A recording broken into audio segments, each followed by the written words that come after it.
Bapak Ibu Saudara, kalau mau mendengar suara Tuhan, bukan menunggu mendapat penglihatan, bukan menunggu mimpi atau wangsit, bukan menunggu wahyu baru lagi, tidak. Anda ingin mendengar suara Tuhan, baca Alkitab. Anda ingin mendengar suara Tuhan lebih jelas, baca Alkitab dengan sekeras-kerasnya.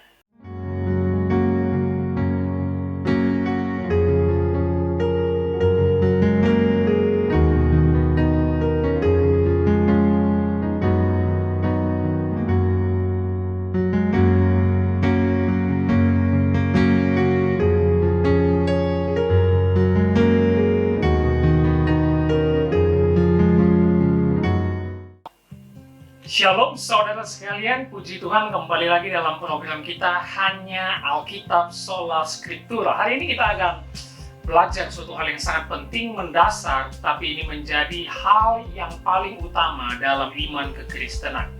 Tema kita hari ini atau topik yang akan kita pelajari dalam program kita adalah mengapa kita percaya Alkitab. Nah, ini yang cukup menarik. Kenapa kita percaya Alkitab? Kenapa kita percaya Alkitab itu tidak mungkin salah, tidak mungkin ada error, dan kenapa Alkitab ini menjadi pedoman orang Kristen? Bukankah Alkitab hanya menjadi salah satu buku sama seperti buku-buku lainnya? Bukankah Alkitab sama seperti buku-buku sejarah lainnya? Dan yang paling menarik, kenapa kita percaya Alkitab padahal Alkitab ditulis oleh tangan manusia? Ini yang menjadi pembelajaran kita hari ini. Saya akan mengemukakan 3 alasan, ya. Sebenarnya banyak sekali alasannya yang bisa kita sampaikan, tapi waktu tidak memadai. Saya akan menggali dan memaparkan 3 alasan kenapa kita percaya Alkitab.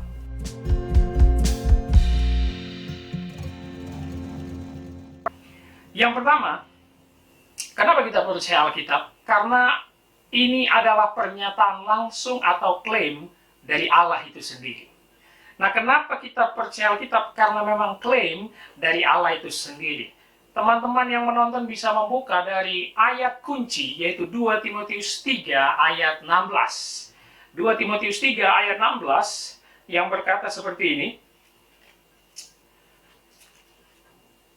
Segala tulisan yang diilhamkan Allah memang bermanfaat untuk mengajar, untuk menyatakan kesalahan, untuk memperbaiki kelakuan dan untuk mendidik orang dalam kebenaran. Kita ambil kalimat awalnya, 2 Timotius 3 ayat 16 ini. Segala tulisan yang diilhamkan Allah. Dalam terjemahan Inggris ada berbagai versi. Ada versi yang berkata all scripture inspired by God. Diinspirasi oleh Allah. Lalu dalam terjemahan ESV, English Standard Version, all scripture breathed out by God. Tapi yang menarik, dari semua kata terjemahan Inggris ini, dalam teks Yunaninya hanya satu kata, theopneustos. Theopneustos artinya nafas Allah. Dan yang perlu kita perhatikan, bahwa penulis bukan penulis yang diinspirasi, tapi teks Alkitab yang diinspirasi oleh Allah. Karena kalau penulis yang diinspirasi, maka penulis seperti robot yang dikendalikan langsung. Tidak, ini teks yang dikendalikan atau diinspirasi oleh Allah langsung. Breathed out by God, dinafaskan oleh Allah secara langsung kepada penulis yang tentunya dituntun juga oleh Roh Kudus. Jadi jelas dari 2 Timotius 3:16 ini, kita tahu segala tulisan dan teks Alkitab ini diinspirasi langsung oleh Allah, bukan pemikiran dari manusia. Mungkin akan banyak pertanyaan, bagaimana dengan tulisan-tulisan Injil? Matius, Markus, Lukas, Yohanes yang mengalami berbagai beda sudut pandang. Ya memang, karena dalam setiap penulis, mereka bukan robot yang dikendalikan, mereka memiliki sudut pandang tertentu. Sehingga dalam Injil Sinoptik, penulisan Matius berbeda dengan Markus, dan Markus berbeda juga dengan Lukas. Begitu juga dari 3 Injil ini berbeda dengan Injil Yohanes. Jadi kita perlu tahu itu. Tapi semua teks itu diilhamkan oleh Allah dan dituntun oleh Roh Kudus. Nah, jika kita melihat juga dalam Perjanjian Lama, kita sering sekali mendengar ada berbagai kalimat, bahkan hampir 2000 kali ada kalimat seperti ini. Beginilah firman Allah yang diucapkan biasanya oleh nabi-nabi. Firman Tuhan berkata, thus says the Lord. Firman Tuhan berkata. Nabi-nabi tidak akan pernah bernubuat atau berkata-kata dengan pemikiran mereka sendiri. Maka selalu mereka, jika ingin menyampaikan sesuatu kepada bangsa Israel, kepada raja, dan kepada siapapun, beginilah firman Allah. Jadi dari poin pertama, kenapa kita percaya Alkitab? Karena memang ini klaim langsung dari Allah, karena Allah adalah sumbernya. Ini yang sangat penting. Allah adalah sumbernya. Kalau sudah Allah sumbernya, bagaimana mungkin kita tidak percaya lagi?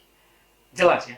John Calvin pernah berkata seperti ini, ketika Alkitab berbicara, maka Allah sedang berbicara.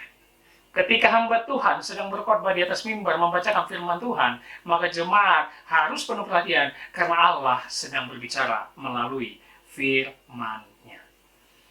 Jadi 2 Timotius 3:16 menjadi poin pertama bahwa Alkitab dapat dipercaya karena itu klaim langsung dari Allah. Ada juga ditulis Petrus dalam suratnya, 2 Petrus 1 ayat 21, nanti bisa dibuka, 2 Petrus 1 ayat 21, bunyinya seperti ini. Sebab tidak pernah nubuat dihasilkan oleh kehendak manusia, tetapi oleh dorongan Roh Kudus, orang-orang berbicara atas nama Allah. Garis bawahi kalimat, dorongan Roh Kudus. Tidak pernah atas kehendak kita, kata Petrus. Jadi sangat jelas. Bapak Ibu Saudara, kalau mau mendengar suara Tuhan, bukan menunggu mendapat penglihatan, bukan menunggu mimpi atau wangsit, bukan menunggu wahyu baru lagi, tidak. Anda ingin mendengar suara Tuhan? Baca Alkitab. Anda ingin mendengar suara Tuhan lebih jelas? Baca Alkitab dengan sekeras-kerasnya. Itu dia.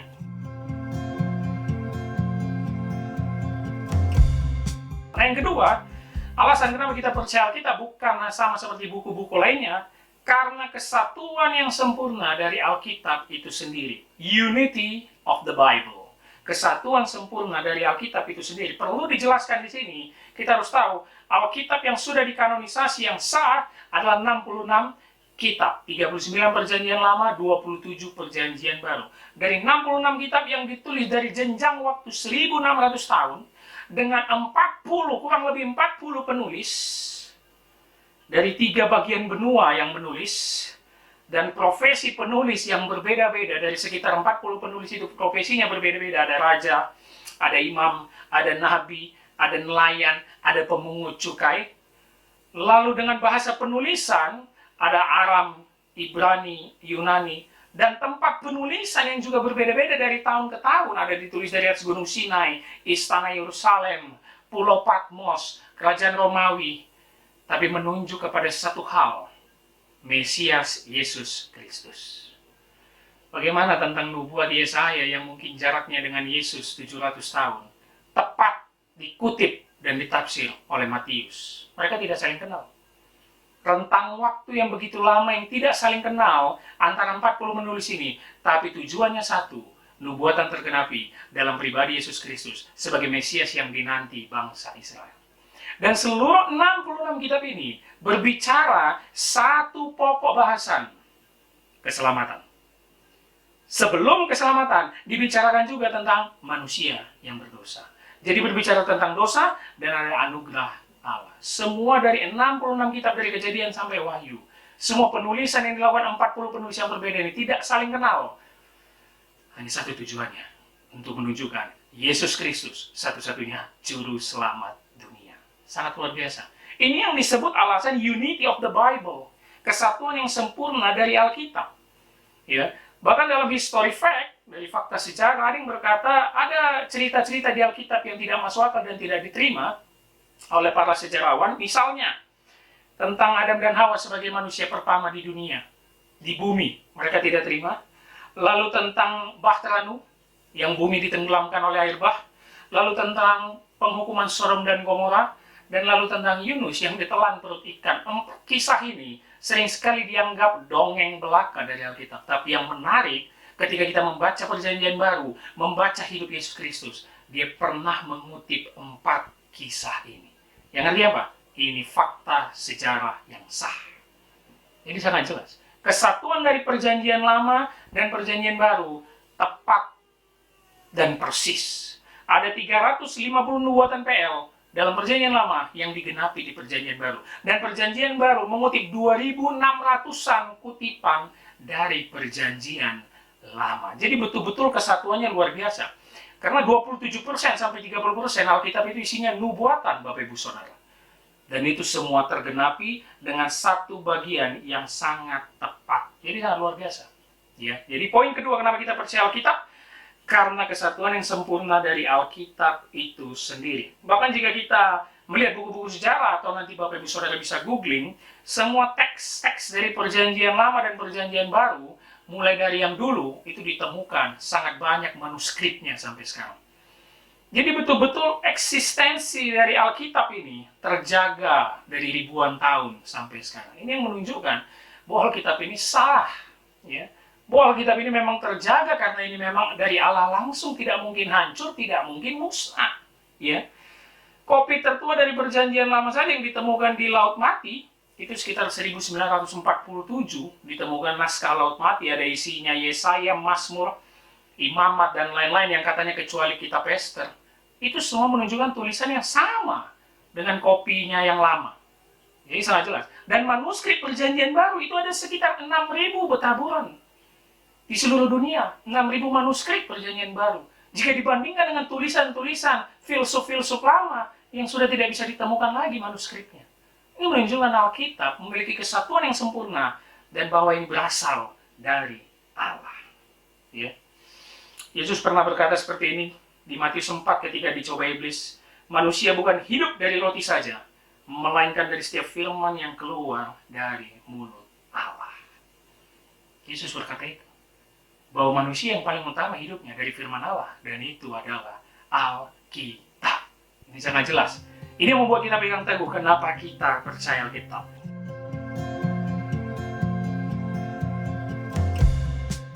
Yang ketiga, Alkitab juga menjawab keraguan dari sains, ilmu pengetahuan, dan juga arkeologi. Jelas. Banyak arkeologi bertanya, kisah-kisah atau tempat di Alkitab itu hanya dongeng belaka, tidak ditemukan. Tapi yang menarik, satu fakta arkeologi yang ditemukan yaitu kolam Bethesda yang paling banyak diragukan. Sampai abad keempat itu dibilang tidak ada. Tapi dari sejarah arkeologi yang dilakukan tahun 1964, terdapat kolam yang didapat dari reruntuhan gereja Bizantium.